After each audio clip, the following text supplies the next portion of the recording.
There's a specific pattern to generational wealth that most people don't grasp. While it's hard to become rich, it's even harder for a family to stay rich for a single generation, and almost impossible to maintain that wealth for 5. Take the Vanderbilts.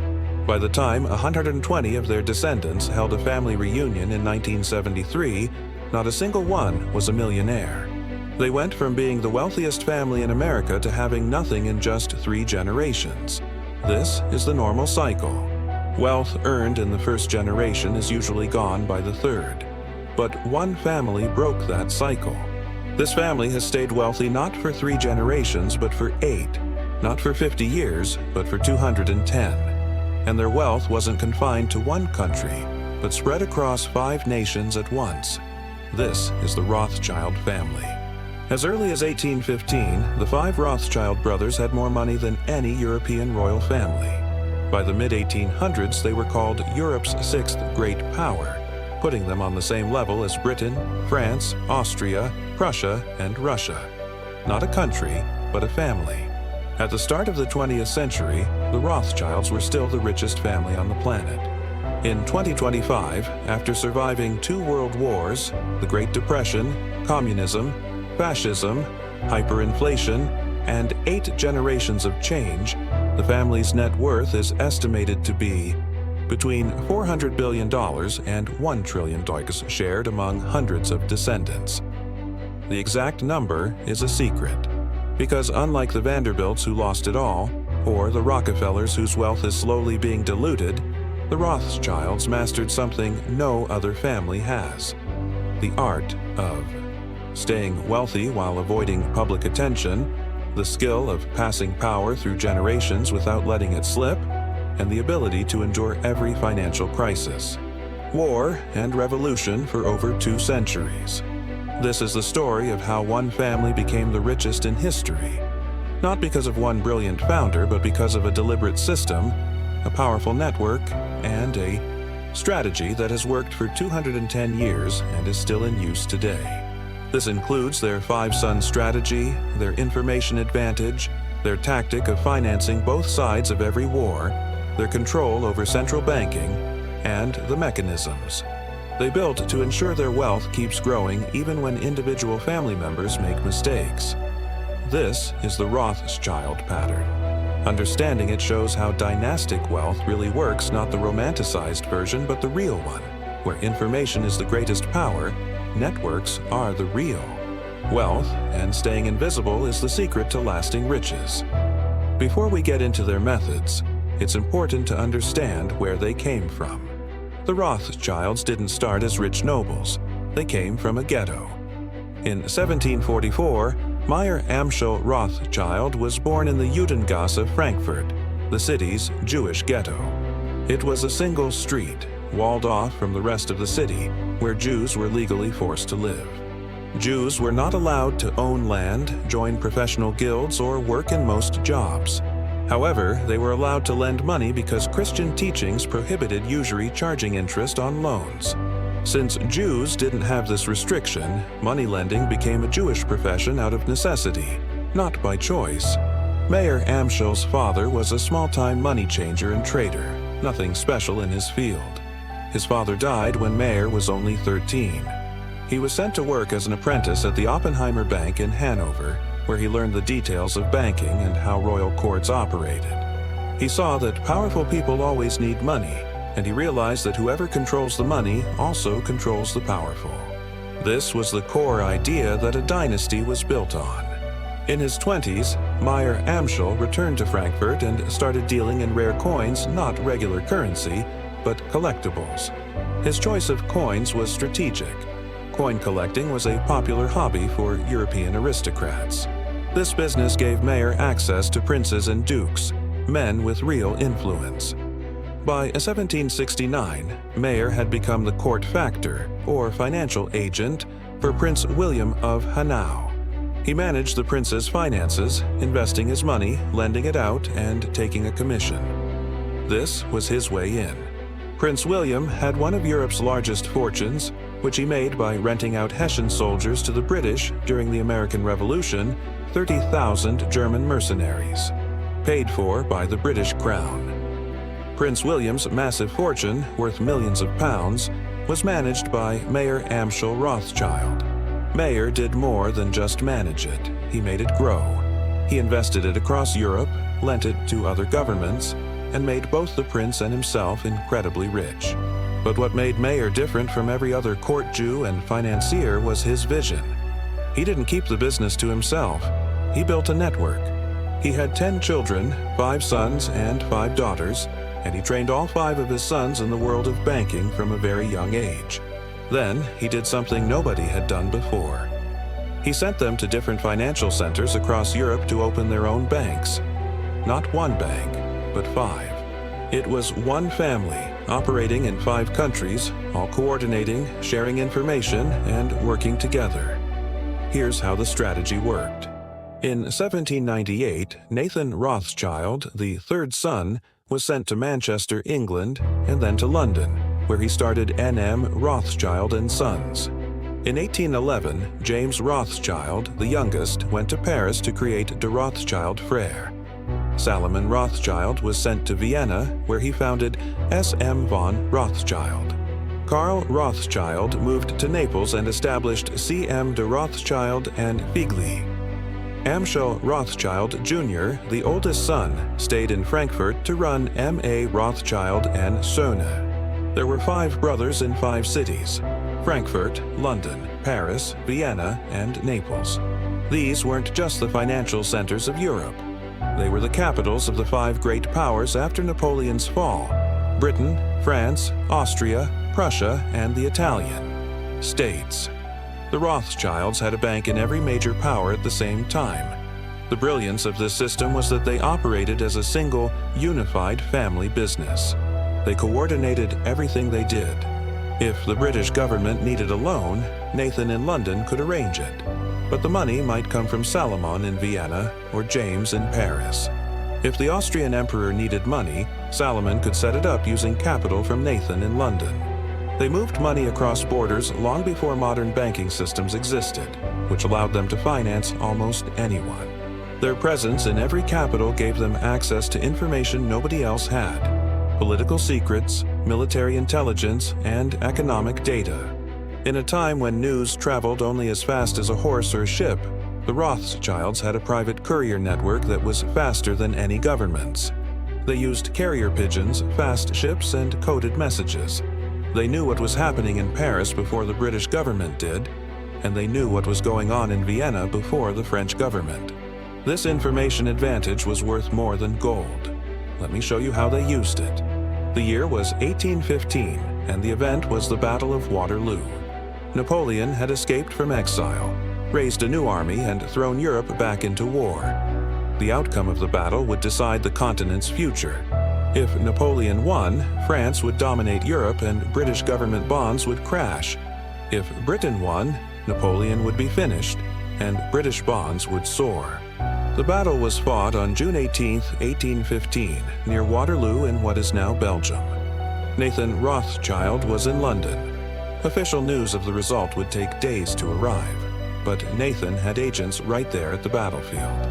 As soon as Wellington defeated Napoleon, a Rothschild agent named Rothworth rushed to the coast, crossed the English Channel in a boat, and got to London on June 20th, a full day before the official government messenger. Nathan Rothschild knew the outcome of Waterloo before the British government and before anyone else in London. What he did next is a part of history. Nathan went to the London Stock Exchange, stood in his usual spot, and started selling. He sold British government bonds, and he sold a lot of them. Everyone on the trading floor was watching him. The Rothschilds were known to have the best information. If Nathan was selling, it had to be bad news. It must mean Napoleon had won. Panic swept through the other traders. They started selling too, and the price of British bonds plummeted. As the price crashed, Nathan's agents started buying, quietly scooping up everything at bargain prices. When the official news of Wellington's victory arrived the next day, the value of British bonds shot up. Nathan had bought at the very bottom. It's reported that he made somewhere between 1 million and 20 million pounds from that one day of trading. The exact number is debated, but it was enough to make Nathan Rothschild the richest man in Britain almost overnight. More importantly, it proved that information was more powerful than armies. This was in 1815. The Waterloo trade became legendary, but it wasn't just luck. It was the result of their system: the five-brother network, the information advantage, and the ability to move faster than governments. They used this system for decades. After Napoleon was defeated, Europe needed to rebuild. Governments needed huge loans to fund their armies, pay off war debts, and reconstruct their infrastructure. The Rothschilds financed them all. The British government, the Austrian emperor, the King of Prussia, the French monarchy, and even the Vatican. Between 1815 and 1850, the Rothschilds arranged loans worth hundreds of millions of pounds.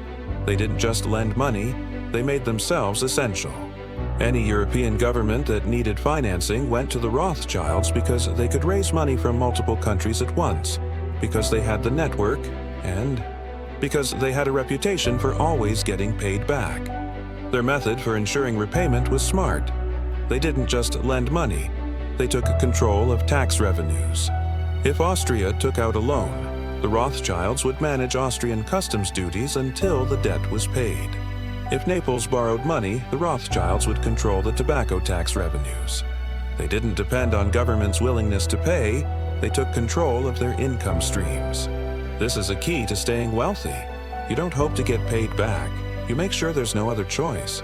To give you an idea of their scale, by 1825, Nathan Rothschild in London was more powerful than the Bank of England itself. That year, Britain was in a financial crisis.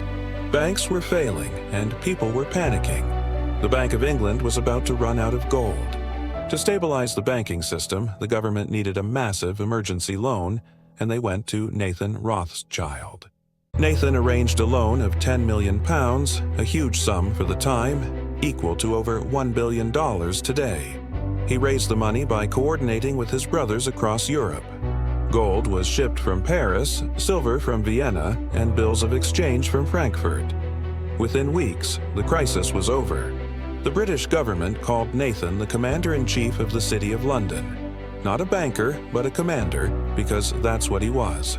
He commanded capital, and whoever commands capital commands nations. By 1850, the Rothschild family's combined wealth was greater than all of Europe's royal families put together.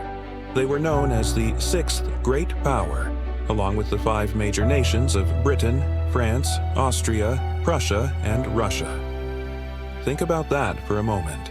Not a country, but a family, with unprecedented power, and they held on to it for a century. Now, let me explain that they didn't get rich just from government loans. They diversified into every important industry. They funded the Industrial Revolution, investing in railroads, mining, and infrastructure. In the 1830s and 1840s, when railroads were changing transportation, they needed huge amounts of capital. The Rothschilds financed railroad construction all over Europe for both governments and private companies. In France, they funded the Chemin de Fer du Nord. In Austria, the Nordbahn. In Britain, they owned parts of many rail companies. By 1860, the Rothschilds controlled more miles of railroad in Europe than any other single group. They didn't just finance them, they owned them. Railroads were the most important technology of the time, like controlling the internet is today.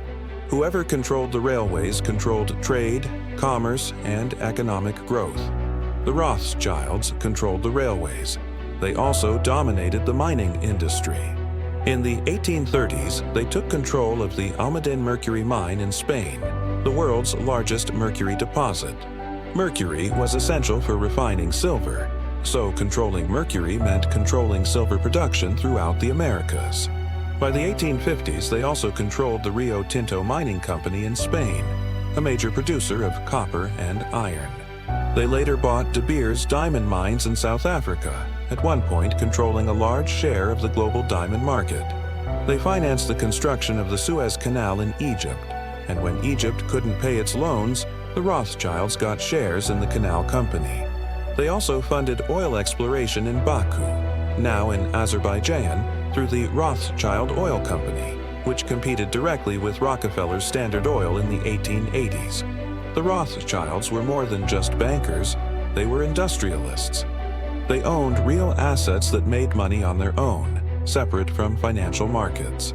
This is the key to preserving wealth. Financial assets can crash, but physical assets like mines, railroads, and land usually keep their value.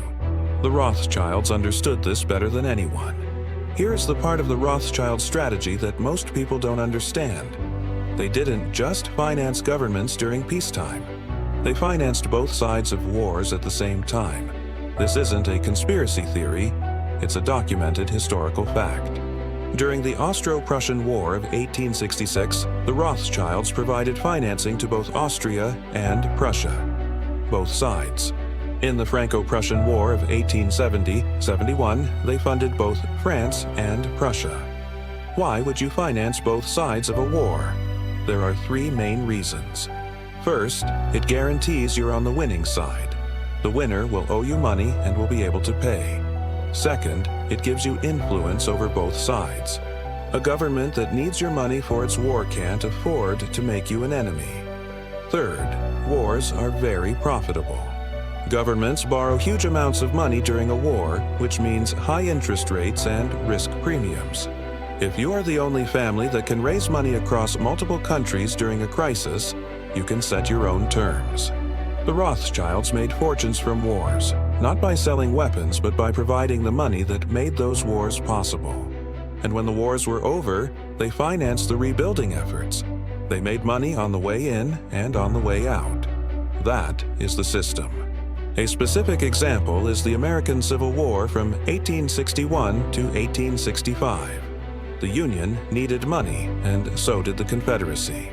August Belmont, the Rothschild agent in New York, helped get financing for the Union by selling bonds in Europe. At the same time, other Rothschild agents were looking into financing opportunities with the Confederacy. Officially, the Rothschilds stayed neutral, but they were in a position to finance both sides if the chance arose. The Union eventually won, and the Rothschilds profited from Union bonds. After the war, they financed the expansion of American railroads to the west. They made money from the war, and they made money from the peace that came after. This is how you build wealth that lasts for centuries. You don't pick a side, you align with capital, and capital doesn't care who wins. It only cares about returns. Now, I will explain the most important part of the Rothschild system, the reason they stayed rich while other dynasties fell apart. Their family structure and rules. Mayor Amschel Rothschild, the family's founder, created a set of rules that were followed for generations. The first rule was that all major business decisions had to be agreed upon by all the brothers. No single brother could make a decision that would affect the whole family fortune, which prevented any one person from ruining the family with bad judgment. The second rule was that only male heirs could inherit and run the business. This strategy kept the wealth concentrated.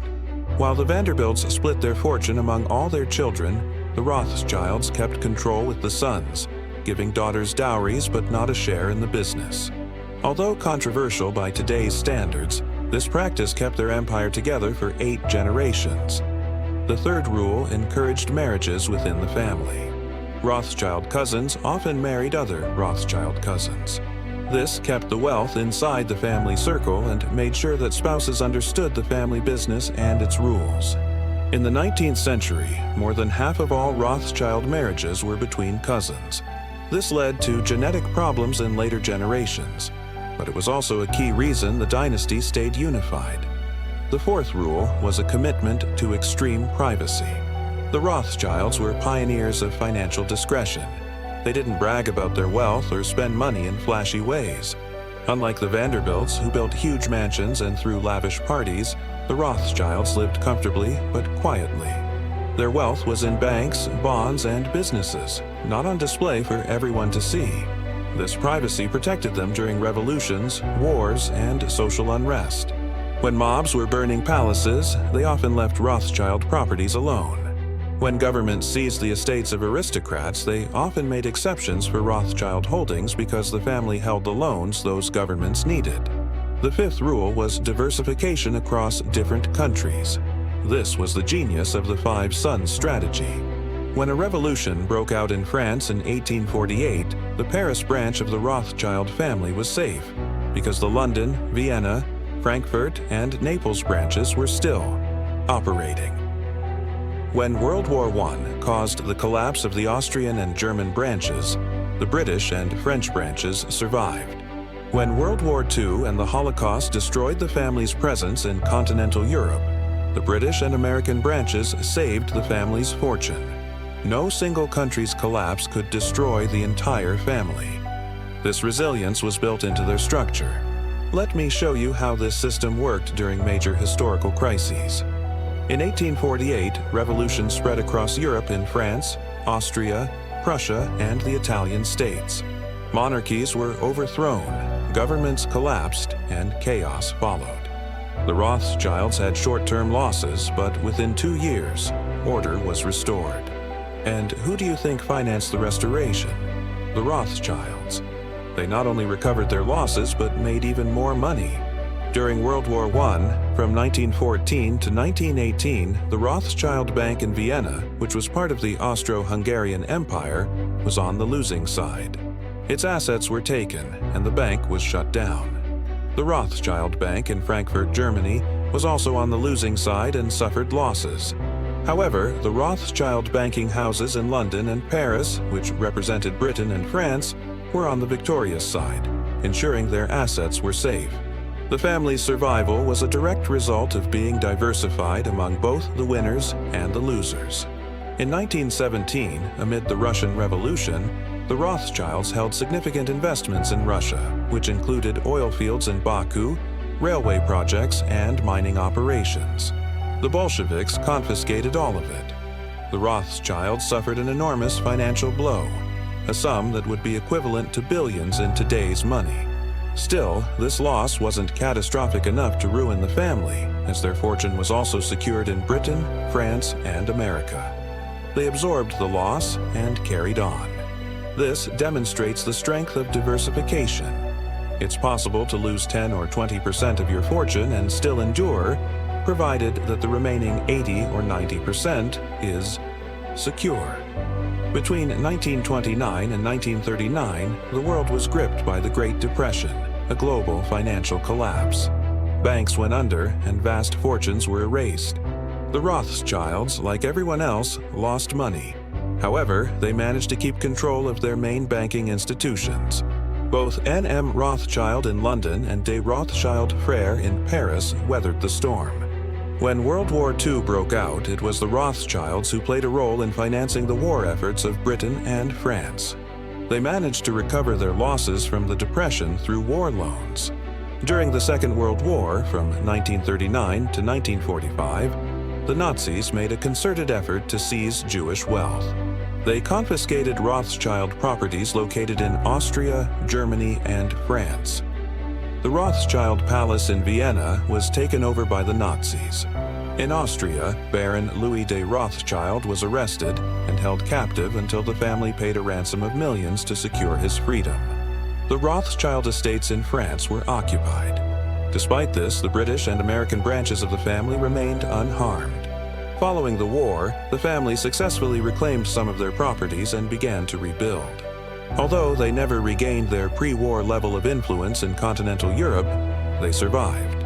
And over the span of centuries, survival is the ultimate measure of success. Let us now examine the Rothschild Empire as it stands today, which is where the narrative becomes truly compelling. There is a common misconception that the Rothschild fortune declined significantly in the 20th century, but this is inaccurate. They simply adjusted their strategy. In 1960, the different Rothschild banks began to integrate their operations. The national branches, which had previously functioned independently, started to coordinate more formally, with N.M. Rothschild in London serving as the central institution. A significant challenge emerged in 1981 when the socialist government in France, under the leadership of Mitterrand, nationalized Bank Rothschild in Paris. This action meant the French branch of the family lost its bank. Nevertheless, within a mere 3 years, they had established a new one, Rothschild and C Bank. They effectively rebuilt their entire operation from the ground up. By the year 2000, this new French Rothschild bank had become one of Europe's most profitable private banks. This serves as proof that you cannot suppress the Rothschilds. They have triumphed over far greater adversities.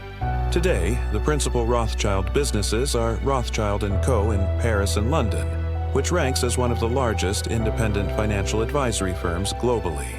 They provide expert advice on mergers and acquisitions, corporate finance, and wealth management. In 2023, their revenue reached $2.4 billion. This is not a relic of the past. It is a modern, highly profitable financial powerhouse. The Rothschild family also maintains control over immense private assets. The Edmond de Rothschild Group, a bank and private wealth management firm founded in 1953, had over $150 billion in assets under management as of 2023. Rit Capital Partners, an investment trust established by Lord Jacob Rothschild, has a market capitalization exceeding $3 billion and invests in hedge funds, private equity, and real estate. Then there are the estates, such as Waddesdon Manor, and vast tracts of land across England and France, along with chateaus, vineyards, and art collections of immeasurable value. They own some of France's most prestigious wine estates, including Chateau Lafite Rothschild and Chateau Mouton Rothschild, which produce wines that fetch thousands of dollars per bottle. These are more than just vineyards. They are luxury brands and extremely valuable assets. The family is also active in venture capital and private equity through various investment vehicles, focusing on sectors such as clean energy, technology, real estate, and mining. They are not confined to 19th century banking. They are deeply invested in the industries that are shaping the 21st century. This leads to the question on everyone's mind. What is the total net worth of the Rothschild family? The precise figure is unknown, and this is by design. The family does not release consolidated financial statements. There is no publicly traded corporation like Rothschild Inc. that would necessitate public financial disclosures. The family has hundreds of heirs, possibly numbering over 500. Each branch of the family manages its own separate fortune. Some conservative estimates place their combined wealth at around $400 billion. This figure is derived from their known assets, historical wealth compounded over time using average market returns, and other documented assets. A more aggressive estimate suggests a figure of $1 trillion or even more. This higher number takes into account potential hidden assets, private investments, and trusts that are not publicly disclosed. The true value likely lies somewhere between these two figures, possibly in the range of $500 to $700 billion, which is distributed among those 500-plus descendants. This would amount to an average of approximately $1 to $1.4 billion per heir, although the wealth is not distributed equally. Senior family members who oversee the banks are likely worth tens of billions, while more distant relatives may possess fortunes in the hundreds of millions. In any case, the Rothschilds are almost certainly wealthier than the Walton family of Walmart, $247 billion, and the Mars family, $160 billion, and they could very well be the richest family on the planet. The only comparable entity is the Saudi royal family, the House of Saud, whose fortune is estimated at 1.4 trillion dirhams, but that wealth is spread among 15,000 members. The Rothschilds have maintained a more concentrated fortune among a much smaller group for a substantially longer period. The reason the Rothschilds' wealth is so difficult to assess is that they utilize trusts, private companies, foundations, and offshore accounts. The family were pioneers in the art of financial privacy. Their fortune is not consolidated in one location. It is spread across private banks in Switzerland, Luxembourg, and Monaco, held in real estate through trusts in multiple countries, and includes some of the world's most valuable art collections, all held privately. Their businesses are owned through holding companies with deliberately intricate structures. When you look at billionaire rankings, such as the one published by Forbes, the Rothschilds are conspicuously absent. What is the reason for this? It is because these lists primarily track individuals whose assets are a matter of public record. If your wealth is held in private companies, distributed through trusts, and shared among 20 relatives, you will not appear on such a list. This is a deliberate strategy. The Vanderbilts were on all the lists and ultimately lost everything. The Rothschilds avoid the lists and have successfully held on to everything. Let's compare the Rothschilds to other well-known families to understand what sets them apart. The Vanderbilts amassed their fortune in a single generation with Cornelius Vanderbilt's railroad and shipping empire in the 1870s. By the third generation, their spending outpaced their earnings. Their massive mansions required millions of dollars a year for maintenance alone. Subsequent generations failed to launch any new enterprises, and no trusts were established to safeguard the fortune. By 1973, not a single one of their 120 descendants was a millionaire. It was a complete failure in terms of wealth preservation. The Rockefellers also built their fortune in one generation, with John D. Rockefeller's Standard Oil in the early 1900s. He was astute enough to create trusts to preserve the wealth, which is now estimated at around $11 billion, and is distributed among over 200 descendants. This is an example of successful wealth preservation, but the fortune is becoming diluted. Each successive generation has less wealth per individual than the previous one. The dynasty is in a slow decline. They remain wealthy, but they are no longer expanding. The Rothschilds, in contrast, built their fortune over 2 generations with Mayer and his 5 sons between 1800 and 1850. They created a network, not just a trust, diversifying across different countries, industries, and asset classes. They have weathered every major crisis over the past 210 years. Their current net worth is estimated to be between $400 billion and $1 trillion shared among more than 500 descendants. Their wealth is not merely being preserved, it is actively growing. That is the fundamental difference. Here is a breakdown of why the Rothschilds succeeded where others failed. They never ceased working. The Vanderbilts essentially went into retirement. The third generation was unproductive and only consumed wealth. The Rothschilds, conversely, continued to build. Each new generation either joined the family business or established new ventures. They invested across a range of industries: banking, mining, wine, and energy. They adapted and remained relevant. They diversified on an international scale. The Vanderbilts were an American family when the U.S.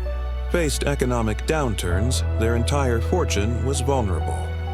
The Rothschilds were European, American, and eventually global.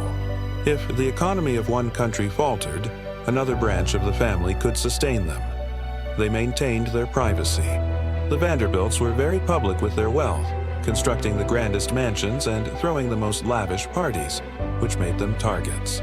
The Rothschilds maintained a low profile. While they certainly built magnificent estates, they did not flaunt their wealth. They prized privacy, and privacy serves as a protective shield for wealth. They retained control within the family. The Rothschilds still have family members who actively run their banks and businesses. The Vanderbilts delegated control to outside managers, who frequently mismanaged the fortune or embezzled funds. The Rockefellers rely on professional trustees. The Rothschilds rely on family. This is a crucial distinction. When family manages the business, the focus is on the long term, rather than on maximizing short-term profits at the expense of the family's legacy. I should also address the conspiracy theories, as the Rothschilds have been the subject of more of these than any other family in history. Some allege that the Rothschilds control all central banks. This is false. The Rothschilds do not control the Federal Reserve, the Bank of England, or the European Central Bank. It is accurate that Nathan Rothschild helped stabilize the Bank of England in 1825. And it is also true that the Rothschilds were major financiers of governments in the 19th century, but they do not control central banks today. Central banks are governmental institutions. The Rothschilds have influence, similar to any large financial institution, but they do not have control. Some people assert that the Rothschilds provoke wars to generate profit. This is a gross exaggeration. Did the Rothschilds finance both sides in certain 19th century wars? Yes, this is well documented, but did they instigate the wars? There is no evidence of that. Governments initiate wars for political reasons. The Rothschilds supplied the financing, which is not the same as causing the war. Some claim the Rothschilds command the world's economy. This is also an overstatement. Are they one of the most powerful financial families in the world? Yes. Do they possess wealth in the hundreds of billions and wield significant influence? Yes. Do they control the global economy? No. There are other powerful families, such as the Waltons, the Mars, and the Kochs. There are enormous sovereign wealth funds from nations like Norway, Saudi Arabia, and the UAE. There are also the tech billionaires, Musk, Bezos, and Gates. The Rothschilds are powerful, but they are not omnipotent. So why are the Rothschilds so frequently the focus of conspiracy theories? There are three primary reasons. The first is anti-Semitism. The Rothschilds are a Jewish family, and for centuries, Jewish people have been unfairly blamed for financial crises, even when they were not involved. Nazi propaganda specifically used the Rothschilds as symbols of Jewish financial domination, and that damaging narrative persists to this day. Second is their secrecy. The Rothschilds value their privacy. They do not grant interviews or disclose figures about their wealth. This secrecy breeds speculation, and people often fill the void with theories. Third, their actual historical power was immense. In the 19th century, the Rothschilds did indeed finance governments and exert influence on politics. This past power is often exaggerated and projected onto contemporary conspiracy theories, which claim they still possess that same degree of control. They do not, but the historical reality makes the theories seem plausible to those who don't examine the facts. Here is the true state of affairs regarding the Rothschilds today. They are one of the world's wealthiest families, likely in the top 3. They operate highly profitable financial advisory and wealth management firms. They hold influence in financial markets and with government finance, particularly in Europe. They are extremely well connected politically, especially in Britain and France. They invest in modern industries like technology, clean energy, and real estate. They possess extensive private art collections and estates. They are major philanthropists donating money to charitable and cultural institutions. They value their privacy and actively avoid the public spotlight. They continue to adhere to family governance principles that prioritize long-term wealth preservation over short-term expenditure. That is the reality. They are exceptionally wealthy and influential in the financial sector, and they are private, but they are not secretly running the world. Let me outline the pattern for you, the Rothschild model for creating wealth that endures for generations. First, begin with an information advantage. In the 19th century, the Rothschilds had Europe's fastest communication network. Today, information travels instantaneously, but they still possess an advantage through their insider access to corporate deals, government financing, and financial markets. As advisors to governments and corporations, they have knowledge of events before they become public. This is the modern equivalent of their original advantage. Second, diversify across both nations and industries. Never concentrate all your wealth in one country or one asset type. The Rothschilds learned this lesson in the 1800s, and it remains their strategy today, with banks in numerous countries and investments in wine, real estate, mining, energy, and technology. If one sector performs poorly, the others provide support for the family. Third, maintain family control. Do not cede control to outsiders. The Rothschilds still have family members at the helm of their major banks and investment firms. While they employ professional managers for assistance, the ultimate decisions are made by the family. This ensures a long-term vision. Outsiders are often driven by the desire for short-term bonuses, whereas the family is focused on preserving a legacy that spans centuries. Fourth, remain private. Do not flaunt your wealth or make yourself a target. The Rothschilds do not feature on reality television or boast about their money on social media. They own remarkable estates, but they are not competing for the largest yacht or the most extravagant party. Privacy protects you from envy, litigation, government seizure, and even kidnapping. Wealth attracts predators. Privacy keeps them at bay. Fifth, utilize trusts and legal structures. The Rothschilds were pioneers in using trusts to transfer wealth between generations while minimizing taxes. They use foundations for their art and charitable assets and holding companies for their business assets. Everything is structured to lower taxes and maintain control across generations. This is also an element of the Rockefeller strategy, but the Rothschilds implemented it first. Sixth, survive crises. Do not panic. The Rothschilds have navigated the Napoleonic Wars, the 1848 revolutions, World War I, the Russian Revolution, the Great Depression, World War II, the Holocaust, nationalizations, and every financial crisis since. They achieved this by being diversified, holding cash reserves, and exercising patience. When assets become cheap during a crisis, they purchase them. When the markets recover, they profit. This is how you transform a crisis into an opportunity. Let me illustrate the mathematics of how this principle generates growth. Suppose the Rothschilds were worth $100 million in 1850, a conservative estimate based on historical records. If that wealth grew at an average rate of 7% per year, a reasonable rate for diversified investments, what would its value be today, 175 years later? Now, let's address the central question.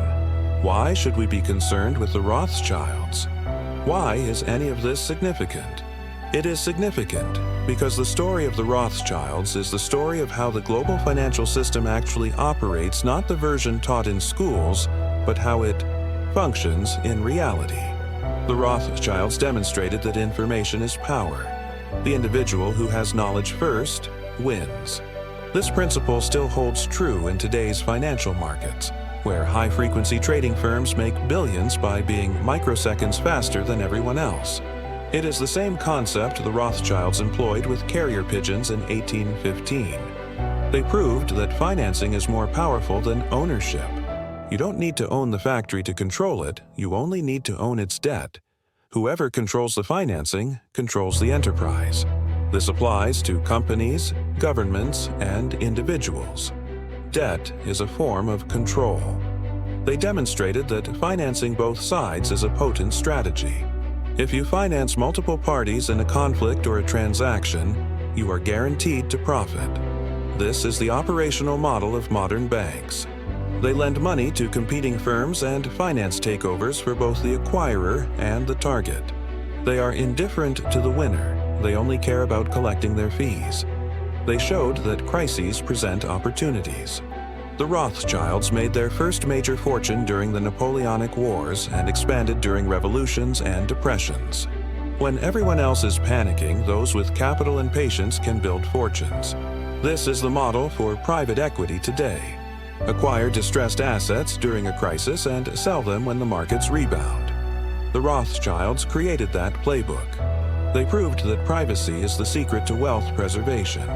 The families that flaunted their wealth, like the Vanderbilts, lost it. The families that remained discreet, like the Rothschilds, kept it. This is why modern billionaires increasingly value their privacy. They have learned from the Rothschilds' example. They showed that networks are more valuable than the genius of one person. The Rothschilds did not succeed merely because Mayer was the most intelligent man of his era. They succeeded because 5 brothers collaborated across 5 different countries. This network effect transformed them into a superpower. This is how the global elite operates today through forums like Davos and the Bilderberg Group private networks where information is exchanged and deals are brokered. The Rothschilds pioneered that model. They proved that family structure is the most critical factor in preserving wealth. The rules governing who inherits, who manages the business, and how wealth is partitioned are more significant than the initial amount of wealth. The Rothschilds had rules. The Vanderbilts did not. This explains why one family has maintained its wealth while the other has not. For those looking to build generational wealth, there are important lessons to be learned. While you might not reach the level of the Rothschilds or the Rockefellers, you can adopt their successful patterns. The first principle is that information is power. It's crucial to stay informed, read widely, conduct research, and grasp situations before the general public does. This will always give you a competitive edge. Secondly, full diversification is key. If possible, spread your investments across different countries and, without fail, across various asset classes. Avoid concentrating all your capital in real estate, stocks, or one business. Distribute your investments broadly. Third, focus on building systems rather than just accumulating money. The Rothschilds didn't merely gather wealth. They created a coordinated system among the brothers that has generated profits for generations. What system are you building? Fourth, treat privacy as a form of protection. Refrain from bragging or displaying your wealth. Individuals who flaunt their riches often become targets, whereas those who remain discreet stay secure. Fifth, always be prepared for a crisis. Maintain liquidity with available cash and reserves. Avoid being fully invested when asset prices are inflated. When a crisis inevitably occurs, you'll be positioned to buy assets at their lowest point. Sixth, family governance is non-negotiable. If your goal is to pass wealth to your children, you must establish clear rules. Determine who will manage the business, how decisions will be made, and what the consequences are for an irresponsible heir. Such rules prevent one generation from squandering what took previous generations years to build. The Rothschilds grasped this concept back in 1810, yet most families have not learned it even by 2025. This is the primary reason why most family fortunes are gone by the third generation. In contrast, the Rothschilds are now in their 8th generation and continue to thrive. This success isn't due to luck, it's the direct outcome of their system. It's important to realize that the Rothschilds are not superheroes or unparalleled geniuses, nor are they manipulating global events from some hidden chamber. They are simply a family who established a system in 1810 and has adhered to it for 215 years, and that system is proven to work. Their 5-son strategy, which involved placing family in different markets and coordinating their actions, remains effective. The advantage gained from having information before others is still powerful. The tactic of deploying capital to influence outcomes continues to be successful.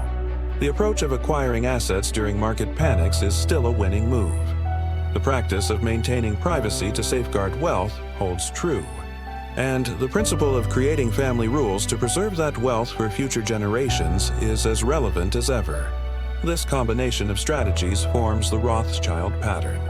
It explains how their fortune has endured for 2 centuries, surviving 8 generations, 2 world wars, the Holocaust, numerous revolutions, and endless financial crises.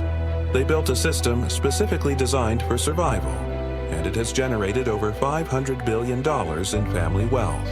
This system made them the richest family in history, not because they possessed superior intelligence, but because they were exceptionally organized and systematic in their approach.